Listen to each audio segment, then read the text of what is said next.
Consider the following program. Let's prove that this program multiplies 7 by 3. Our strategy is to look at the state at time 0 and then try to make claims about time 1. Then we can use the claims at time 1 to prove claims at time 2, and so on.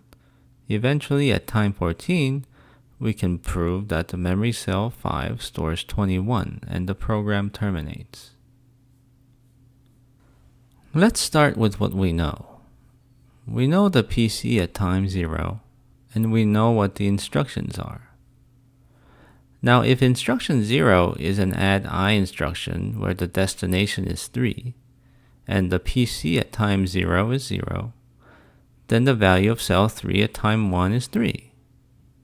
Also, if instruction 0 is an add I instruction, then the PC at time 1 is 1.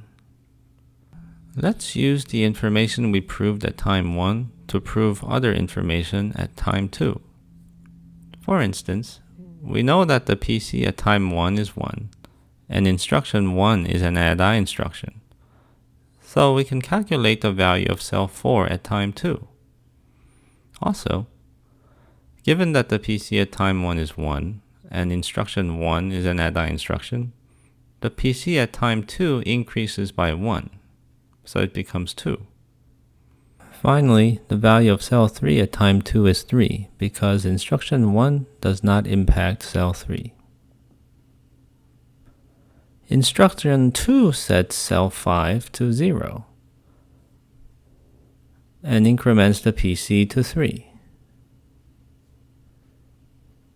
Instruction 3 is going to add 7 to cell 5. Since cell 5 was 0 at time 3, at time 4 it becomes 7. The PC at time 4 is again incremented by 1.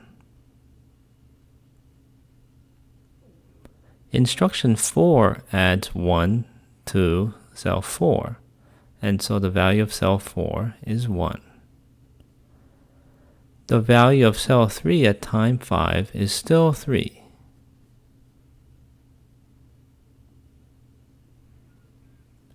Instruction 5 is a BEQ instruction that compares the left cell and the right cell. In this case, the left cell is 3 and the right cell is 4.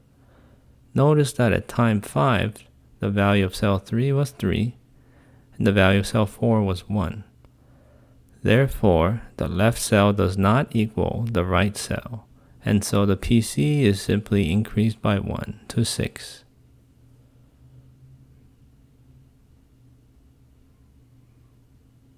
Instruction 6 is a jump instruction, which just sets the PC to 3.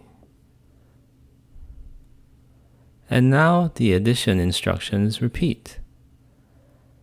We again add 7 to cell 5, and so the value of cell 5 becomes 14. And instruction 4 adds 1 to cell 4, so the value of cell 4 becomes 2. Notice the value of cell 3 at time 9 is still 3. Now instruction 5, the BEQ instruction, runs again. Since the value at cell 3 is not equal to the value of cell 4, the computer just increments the PC by 1 again. And instruction 6 is a jump instruction, so the computer will jump back to instruction 3 and do another iteration. The add I instruction at instruction 3 once again adds 7 to cell 5, which means the value of cell 5 is now 21.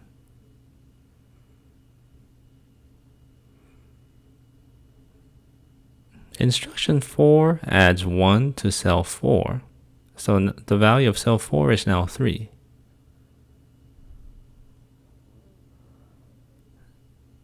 Notice that the value of cell 3 is now equal to the value of cell 4. They're both 3. Therefore, the PC is going to actually jump to instruction 7 instead of 6. There is no instruction 7, so the program terminates. Notice that the value of cell 5 at time 14 is 21.